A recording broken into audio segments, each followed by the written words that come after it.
एक भंवरे की मित्रता एक गोबरी कीहे के साथ हो गई। कीहे ने भंवरे से कहा, भाई, तुम मेरे सबसे अच्छे मित्र हो, इसलिए मेरे यहाँ भोजन पर आओ। अगले दिन सुबह भंवरा तैयार होकर अपने बच्चों के साथ गोबरी कीहे के यहाँ भोजन के लिए पहुंचा।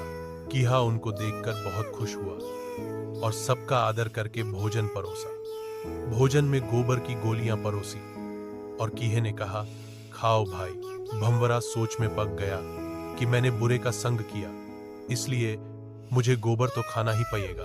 ये सब मुझे इसका संग करने से मिला और फल भी पाया, अब इसे भी मेरे संग का फल मिलना चाहिए। भंवरा बोला, भाई, आज मैं आपके यहाँ भोजन के लिए आया, अब तुम भी कल मेरे यहाँ आओगे। अगले दिन कीहा तैयार होकर भंवरे के यहाँ पहुंचा।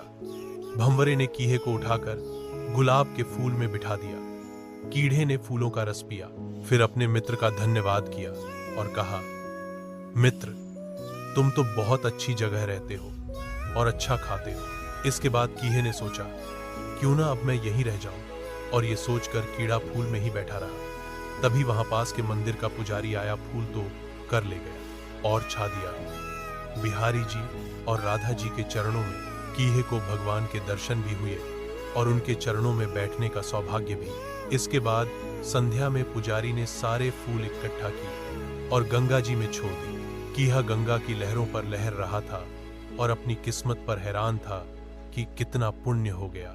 इतने में ही भंवरा उड़ता हुआ कीहे के पास आया और बोला, मित्र, अब बताओ क्या हाल है। कीहे ने कहा, भाई, अब जन्म जन्म के पापों से मुक्ति हो चुकी है। जहां गंगा जी में मरने के बाद अस्थियों को छोड़ा जाता है, वहां मैं जिंदा